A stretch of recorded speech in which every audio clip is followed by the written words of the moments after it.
Hello दोस्तों, आप सबों का स्वागत है आज के इस वीडियो में। तो आप सभी को कैसे हैं? आशा करते हैं आप लोग अपने अपने घरों में सुरक्षित होंगे और अपना ध्यान दे रहे होंगे। तो आज का जो वीडियो है, आज हम लोग देखेंगे वैदिक सभ्यता के बारे में। और ये जो वैदिक सभ्यता है, इतिहास का एक ऐसा भाग है जो इतिहास में एक परिवर्तन के काल को भी देखने का आईना दिखाता है। क्योंकि आप अगर इतिहास पढ़ेंगे तो सिंधु सभ्यता के बाद आपका सीधे वैदिक सभ्यता का शुरुआत को देखते हैं और हमारे भारतीय इतिहास का जो महान कार्य हैं इन सभ्यताओं के बाद से शुरू हो जाता है। वैसे हमारे लिए गर्व की बात, सिंधु सभ्यता भी हमें गौरवान्वित करती है। और साथ ही साथ ये जो वैदिक सभ्यता है वो भी कई ऐसी बातों को बताने का काम करती है जो इस देश के उन्नति के राह पे लाने का बहुत बड़ा योगदान के रूप में भी इसको देख पाते हैं। और इस सभ्यता के माध्यम से हमारे देश की संस्कृति, सभ्यता, इन सारी बातों के बारे में हम लोगों को जानकारी प्राप्त हो पाती है। तो चलिए ज़्यादा देर ना करते हुए आज की इस वीडियो को शुरू करते हैं। तो सबसे पहले हम लोग जानेंगे इसके परिचय के बारे में, वैदिक सभ्यता के परिचय के बारे में। तो जैसा आप सभी को स्क्रीन में देख रहे हैं, आपके समक्ष है वैदिक सभ्यता। तो हम लोग जानते हैं वैदिक सभ्यता किसे कहते हैं। तो वैदिक सभ्यता या वैदिक काल उस काल को कहते हैं जिसमें वैदिक ग्रंथों की रचना की गई। और वैदिक ग्रंथ क्या है आप सभी को जानते हैं। हमारे देश का सबसे जो प्राचीनतम, सबसे पुराना, दुनिया का, ये हमारे सिर्फ देश का नहीं बल्कि पूरे दुनिया का सबसे प्राचीन ग्रंथ है ऋग्वेद।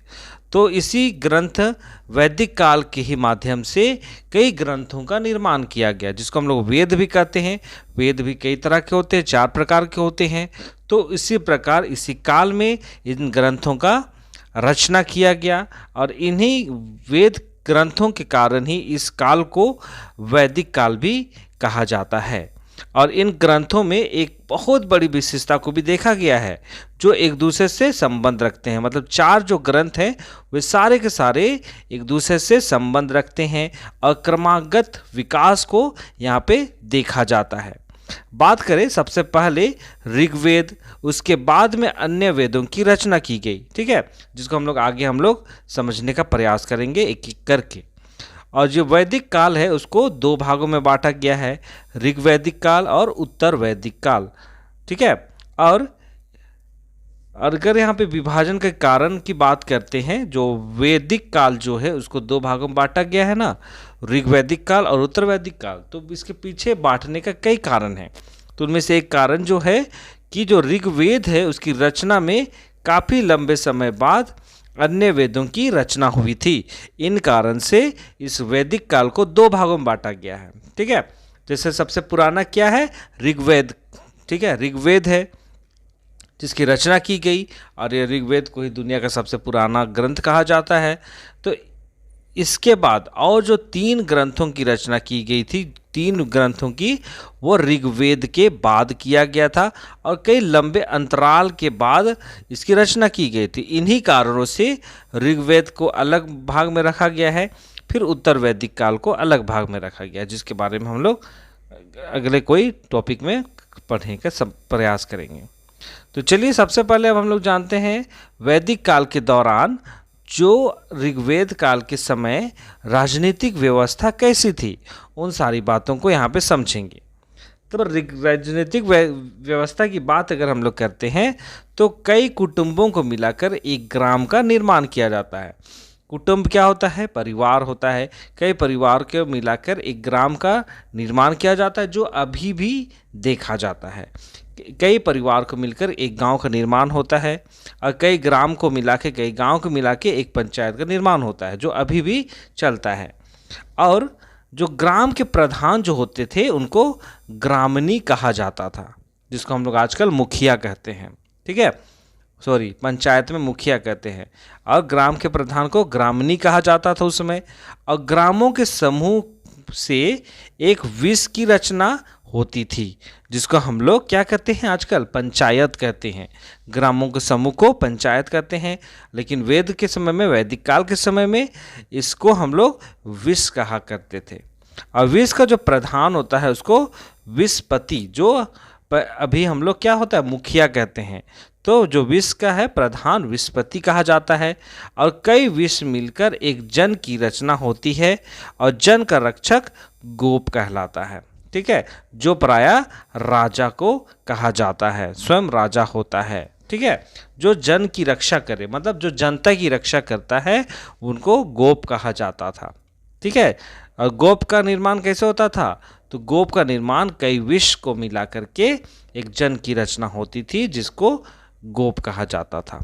ठीक है, और ऋग्वेद काल में जो राजा के कर्तव्य, समिति तथा सभा, न्याय व्यवस्था और युद्ध प्रक्रिया आदि का भी वर्णन मिलता है इस ऋग्वेद के काल में। ठीक है, तो राजनीतिक व्यवस्था इस प्रकार की थी। चलिए अब हम लोग देखेंगे सामाजिक व्यवस्था, जो बहुत ही महत्वपूर्ण भाग है। सामाजिक व्यवस्था किसी भी साम्राज्य का हो, किसी भी राष्ट्र का हो, सामाजिक व्यवस्था एक बहुत ही महत्वपूर्ण कर्तव्य निभाता है, और इसके माध्यम से भी हम लोग कई बातों को जान पाते हैं।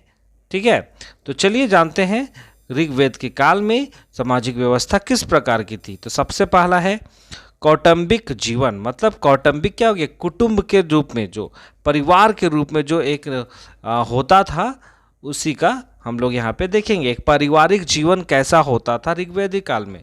तो ऋग्वेदिक काल की जो व्यवस्था का बात करेंगे तो मूल आधार क्या था? कुटुंब, जो परिवार था किसी भी समाज का, चाहे आप वर्तमान समाज की बात करें या प्राचीन समाज की बात करें, तो मूल आधार क्या होता है सामाजिक व्यवस्था का? एक परिवार का होता है, एक कुटुंब का होता है। और जो कुटुंब होता है वो पैतृक होता है, मतलब पितृसत्तात्मक होता है। ठीक है, था उस वक्त भी, और अभी भी हम लोग पितृसत्तात्मक के रूप में ही हमारे समाज को देख पाते हैं। और कुटुंब का जो प्रधान होता था दंपति कहते थे, या फिर गृहपति कहा जाता है, जो कुटुंब का प्रधान होता है। ठीक है, और अतिथि सत्कार का बड़ा जोर दिया जाता था। अतिथि की गणना पंच महायज्ञों में की जाती थी, ये बातें कही गई है। ठीक है, अब चलिए हम लोग देखेंगे फिर उस वक्त में गृह निर्माण किस प्रकार से होता था। तो जो गृह निर्माण की बात करते हैं तो आर्यों के घर जो थे बांस के बने होते थे, और इनके बनाने में लकड़ी तथा शरपत्र का प्रयोग भी किया जाता था। अब प्रत्येक घर में अग्निशाला की व्यवस्था रहती थी, जिसमें सदैव अग्नि जलती रहती थी, और उसका प्रयोग पूजा पाठ और घरेलू काम के लिए किया जाता था। क्योंकि आप सभी को जानते हैं कि जो ऋग्वेद का जो बातें हैं वो आर्यों के द्वारा चलाई जाती थी, और वे लोग बहुत ही धार्मिक व्यवस्था को मानते थे। ठीक है, और घर में दिया जलना, अग्नि का जलना शुभ माना जाता था, और इसी अग्नि का बात यहाँ पे कहा गया है, और ये हमेशा जलती रहती थी, ये बातें कही गई है, जिसका प्रयोग पूजा पाठ के लिए भी किया जाता था। चलिए अब हम लोग जानेंगे उस वक्त विवाह की स्थिति कैसी थी। तो विवाह की बात करें तो इस काल में एक धार्मिक एवं जन जमांतर का संबंध समझा जाता था। ठीक है, अगर कोई लड़का लड़की विवाह करता था तो उनका जो रिश्ता है वो जन जमांतर, मतलब जन्म से अंत तक का रिश्ता समझा जाता था। ठीक है, और जनसाधारण में बहुविवाह की प्रचलन नहीं थी। मतलब बहुविवाह क्या हो गया? एक से अधिक विवाह करना। ठीक है, जो आजकल भी देखा जाता है। ठीक है, ये एक से अधिक विवाह करने का बात नहीं दिखाया गया है। अब हम लोग जानेंगे स्त्रियों की दशा किस प्रकार थी ऋग्वेद की काल में। तो अगर बात करें दशा की, महिलाओं की, तो ये जो ऋग्वेद का काल जो था उन लोगों के लिए बहुत ही स्वर्ण युग का काल माना जाता था। क्यों माना जाता था? क्योंकि इस काल में स्त्रियों की स्थिति बहुत ही संतोषजनक थी, उच्च कोटि की थी, मतलब उनको सम्मान नज़र से देखा जाता था। अब पत्नी के रूप में स्त्री को परिवार तथा समाज में ऊंचा स्थान भी प्राप्त था, और उसे पत्नी रूप में गृहिणी तथा पुत्री के रूप में दुहिता कहा जाता था। ठीक है, पत्नी के रूप में गृहिणी कहा जाता था, अगर पुत्री होती थी उसको दुहिता कहा जाता था। और स्त्रियों को भी शिक्षा का अधिकार था उस समय, जिसके फलस्वरूप गार्गी, मैत्री जैसी विदुषियाँ आई थी इस शिक्षा हासिल करने के बाद, है ना। तो उस वक्त पे महिलाओं की स्थिति बहुत ही अच्छी थी, और इसलिए उस काल को, ऋग्वैदिक काल को, स्वर्ण युग भी कहा जाता था महिलाओं के नज़र से। चलिए अब हम लोग देखेंगे वेशभूषा के बारे में। तो ऋग्वेद में आर्य सुंदर वस्त्रों का प्रयोग करते थे। प्रायः 3 प्रकार के वस्त्र पहनते थे। नीचे का जो वस्त्र होता था, जो कमर के नीचे का, वो होता था निवि, और दूसरा वस्त्र अथवा परिधान जो था वो क्या कहलाता था, वास। ठीक है, दूसरा वस्त्र क्या होता था, वास कहलाता था या परिधान करते थे। और तीसरा जो वस्त्र था उसको अधिवास।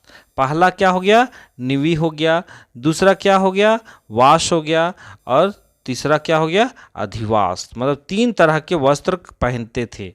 ठीक है, अब पगड़ी का भी प्रयोग यहाँ पे देखा गया है, और आभूषणों का प्रयोग भी होता था, जैसे कंगन, नुपुर, गुलूबंद, कान की बाली इत्यादि। तो ये सारी की बातें यहाँ पे देखी गई है। अब चलिए हम लोग देखेंगे खाद्य पदार्थ के बारे में। तो उनका मुख्य खाद्य पदार्थ क्या था, दूध था। साथ ही साथ अनाज, घी, फल, सब्जी आदि का वे लोग प्रयोग करते थे। वे 2 तरह के पेय पदार्थ प्रयोग करते थे, जो पहला है सुरा, दूसरा है सोम। सोम क्या हो गया, शराब हो गया।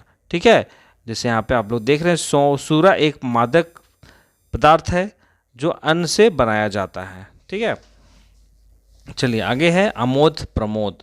तो अमोद प्रमोद क्या है, तो अमोद प्रमोद जो है वो साधनों के रथ संचालन या धुत क्रीड़ा मुख्य है। ऋग्वेद में ध्रुत क्रीड़ा से संबंधित अक्ष सूक्त प्राप्त होते हैं। मतलब ध्रुत क्रीड़ा क्या हो गया, जुआ। आमोद प्रमोद क्या हो गया, मनोरंजन के साधन के रूप में क्या किए जाते थे वो बताया गया है। चलिए अब हम लोग देखेंगे ऋग्वेद काल के आर्थिक व्यवस्था के बारे में। ठीक है, चलिए अब हम लोग आर्थिक व्यवस्था के बारे में देखेंगे कि ऋग्वेद में आर्थिक व्यवस्था की स्थिति कैसी थी। तो मुख्य आधार आपका क्या था, कृषि था। और ऋग्वेद जो थे आर्यों का प्रधान कर्म, मतलब प्रधान कार्य, मुख्य कार्य क्या था, कृषि था, खेती बाड़ी करना था। और इस काल में हल का प्रयोग का भी वर्णन को देखा गया है। और खेती के प्रयोग के लिए जो किया जाता था, हल का प्रयोग खेत को जोतने के लिए। ठीक है, कृषि योग्य भूमि को उर्वरा अथवा क्षेत्र कहते थे। ठीक है, जहाँ पे उपजाऊ मिट्टी होती, जहाँ खेती की जाती थी, उस क्षेत्र को उर्वरा भी कहा जाता था। अप्रधानता जो थी वहाँ की खेती का, वो जौ और धान की खेती की जाती थी। अनाज बोने के लिए उसके पक जाने पर उसकी कटाई आदि कार्य को व्यवस्थित तरीके से भी किया जाता था। ठीक है, चलिए इस पर ज़्यादा बात नहीं करते हैं, क्योंकि आप सभी को ये सामान्य भाषा के आधार पे आपको समझाने का प्रयास किया जा रहा है, और आशा करते हैं आप लोग इन बातों को समझ पा रहे होंगे। चलिए आगे हम लोग देखेंगे ऋग्वेद में पशुपालन। और ऋग्वेद की बात की जाए तो आर्यों की इस काल को कहा जाता है, और वे लोग काफ़ी धार्मिक व्यवस्था को फॉलो करते थे। तो जो पशुपालन की बात है, तो उस समय वैदिक काल में पशु के रूप में गाय को बहुत अधिक पाला जाता था, और गाय को बहुत पवित्र पशु के रूप में भी माना जाता था। और गाय के लिए अघन्य शब्द का प्रयोग किया गया है। और अघन्य का मतलब होता है जो मारने के योग्य नहीं हो। ठीक है, अभी भी आप लोग वर्तमान समय में भी देखेंगे तो क्या देखते हैं कि गाय को बहुत ही पूजित दृष्टि से देखा जाता है। गाय को नहीं मारना है, इन सारी बातों पे ज़्यादा जोर दिया जाता है। ठीक है, और अगर बात करें कृषि के लिए, तो कृषि कार्य के लिए बैल का प्रयोग किया जाता था, खेत को जोतने के लिए। और अन्य महत्वपूर्ण पशु के रूप में देखा जाए तो अश्व घोड़ा था, जिसका प्रयोग रथ संचालन के लिए किया जाता था। और अन्य पशु में भेड़, बकरी आदि तथा कुत्ते वर्णों का मतलब वर्णन मिलता है ऋग्वेद काल में। ठीक है, चलिए अब हम लोग देखेंगे व्यापार के बारे में। व्यापार में क्या बातें बताई गई है। जो ऋग्वेद है वो व्यापार भी किया करते थे, और उस वक्त पे वस्तु विनिमय का प्रयोग किया जाता था। वस्तु विनिमय क्या हो गया, वस्तु विनिमय हो गया जब आप किसी चीज को खरीदते हैं तो उसके बदले में आप कोई वस्तु देते हैं। ठीक है, जैसे अगर आप गए हैं बाजार, अब बाजार में आप खरीदे कद्दू का सब्जी, लेकिन उस वक्त पे पैसा का प्रचलन नहीं था, तो वो लोग क्या करते थे, कद्दू को लेने के लिए अपने पास अगर कोई सब्जी है, जैसे आलू है मेरे पास, तो मैं उसे आलू देता था और वो मुझे कद्दू देता था। तो वस्तु का आदान प्रदान करके ही अपना जीवन यापन वे लोग पहले किया करते थे। ठीक है, किसी वस्तु का खरीद बिक्री के लिए।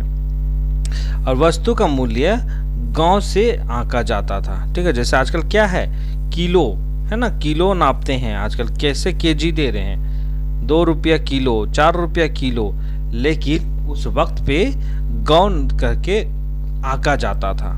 अब बाद में गांव के स्थान पे सोने चांदी का प्रयोग किया जाने लगा।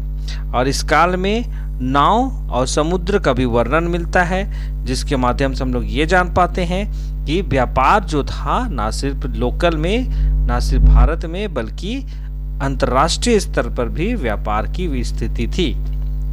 ठीक है, चलिए आगे हम लोग देखेंगे।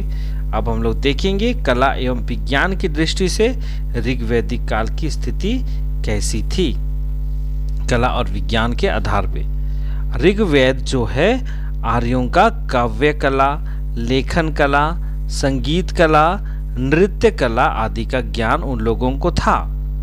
ठीक है, अब विद्यार्थियों के द्वारा गुरु द्वारा कहे मंत्रों को सुनने मात्र से स्मरण किया जाता था, परंतु बाद में मंत्र उपदेश की सुरक्षा की दृष्टि में इन्हें लिपिबद्ध किया गया, जो लेखन कला का रूप में प्रस्तुत किया गया। ठीक है, जो पहले का जो समय था जब वे लोग मंत्रों को उच्चारण करते तो मात्र वे बोलने सुनने तक ही सीमित था और उन्हें याद रखा जाता था, लिखित रूप से नहीं था। लेकिन बाद में इस मंत्र उपदेश को सुरक्षित रखने के लिए लिपिबद्ध किया गया, मतलब लिखित रूप से रखा गया, और इन्हीं बातों के द्वारा लेखन कला का भी विकास को देखा गया है। चलिए अब हम लोग देखेंगे धार्मिक कला के आधार पर, माफ कीजिएगा, धार्मिक व्यवस्था के आधार पर ऋग्वेद काल कैसी थी। जो ऋग्वेद का जो समय था वे लोग प्राकृतिक उपासना पे अधिक जोर देते थे। उनका महत्व क्या था, प्रकृति की पूजा करना ही मुख्य रूप था।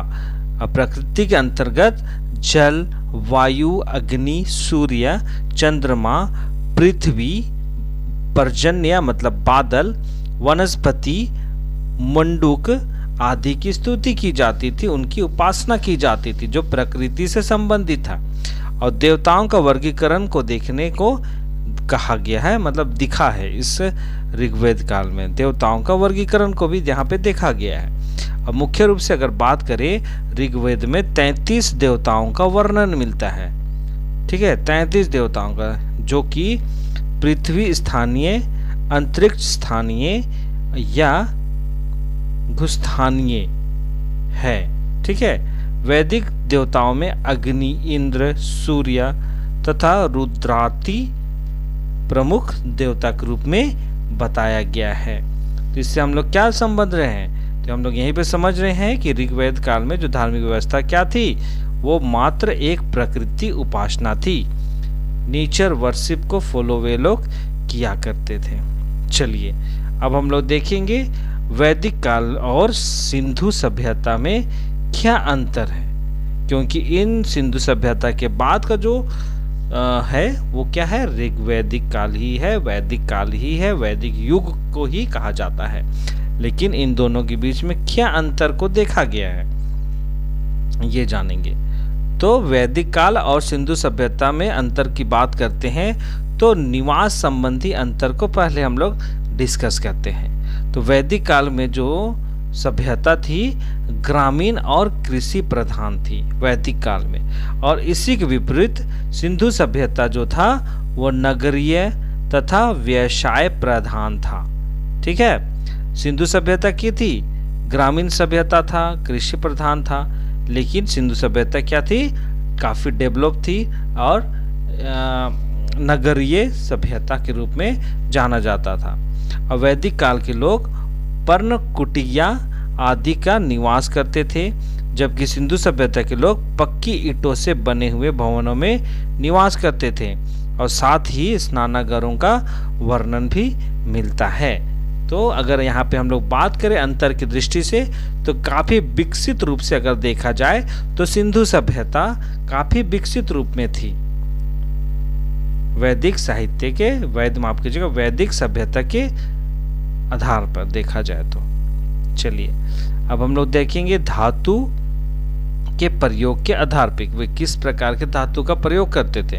वैदिक साहित्य सभ्यता की बात करें तो उन लोगों में सोने चांदी का वर्णन को देखा गया है, और सिंधु सभ्यता में पाषाण वर्णन का विधि है। पाषाण क्या हो गया, पत्थर का, है ना, स्टोन एज जिसको हम लोग कहते हैं। उस वक्त पे वे लोग पत्थर का प्रयोग किया जाता था, किसी प्रकार का हथियार के रूप में हो के रूप में भी किया जाता था। अगर हम लोग बात करें अब अश्व प्रयोग के लिए, अश्व क्या हो गया, घोड़ा का प्रयोग, तो वैदिक काल में घोड़ा का प्रयोग अत्यधिक रूप से देखा गया है, और घोड़े के रूप में वे लोग क्या करते थे, रथ संचालन और व्यापार के लिए उनका प्रयोग किया जाता था। और सिंधु सभ्यता की बात करें तो एक दो बार ही वर्णन मिला है, वो भी केवल मात्र व्यापार के लिए। यहाँ पे हम लोग क्या देखते हैं, वैदिक काल में रथ संचालन के रूप में भी कहा गया है, लेकिन सिंधु सभ्यता में मात्र केवल व्यापार के लिए घोड़े का प्रयोग किया जाता था। अब चलिए हम लोग जानेंगे पशु ज्ञान किसको अधिक था, वैदिक साहित्य के लोगों को या सिंधु सभ्यता के लोगों को। तो वैदिक साहित्य के बाद, माफ कीजिएगा, वैदिक काल की बात करें तो वे लोग व्याघ्र हस्ती से अपरिचित थे। वे लोग नहीं जानते थे कि व्याघ्र क्या है, हस्ती क्या है, लेकिन सिंधु सभ्यता के लोग इन दोनों से परिचित थे और उनका प्रयोग भी क्या करते थे। और वैदिक काल में गाय का महत्व बहुत अधिक है, और सिंधु सभ्यता में सांड का अधिक महत्व को देखा गया है। अब देवता ज्ञान का बात करें तो वैदिक काल में मूर्ति पूजा नहीं होती थी, प्रकृति की उपासना होती थी, जिनमें अग्नि, जल, वायु आदि की स्तुति की जाती थी। शिव के लिए रुद्र का प्रयोग किया जाता था। और वहीं पे बात करें सिंधु सभ्यता की तो वे लोग मूर्ति पूजा, लिंग पूजा के प्रमाण को यहाँ पे देखा गया है। लिंग पूजा क्या हो गया, शिवलिंग हो गया, मूर्ति पूजा हो गया, तो ये लोग सिंधु सभ्यता में देखा गया है। लेकिन यहाँ पे बात करें वैदिक काल की तो वे लोग प्रकृति की पूजा किया करते थे। ठीक है, तो यही था आज का टॉपिक, सिंधु, माफ कीजिएगा, वैदिक साहित्य क्या है और उससे संबंधित कुछ मुख्य बातें जो आप सबों के लिए मैंने प्रस्तुत किया। और ये जो टॉपिक है काफ़ी महत्वपूर्ण है आप सबों को जानना, क्योंकि हम एक भारतवर्ष में रहते हैं। भारत एक सभ्यताओं का, संस्कृति वाला देश है जहाँ पे जानवरों को पूजा जाता है। तो इस दृष्टि से हमें जानना जरूरी था कि ऋग्वेद काल में राजनीतिक जीवन कैसा था, सामाजिक जीवन कैसा था, धार्मिक जीवन कैसा था, और सिंधु सभ्यता और वैदिक काल में क्या अंतर था। इन सारी बातों को हम लोग जानना अति आवश्यक था। तो चलिए इसी बात के साथ मैं आज के इस वीडियो को यहीं पे समाप्त करता हूँ, और वैदिक काल से संबंधित और भी वीडियो मैं आप सबों के सामने लाने का प्रयास करूँगा। तो चलिए इसी के साथ आज के इस वीडियो को मैं समाप्त करता हूँ। मिलते हैं नए वीडियो के साथ, तब तक अपना ध्यान दीजिए, सुरक्षित रहिए और खुश रहिए। मिलते हैं एक नए वीडियो के साथ। बहुत बहुत धन्यवाद।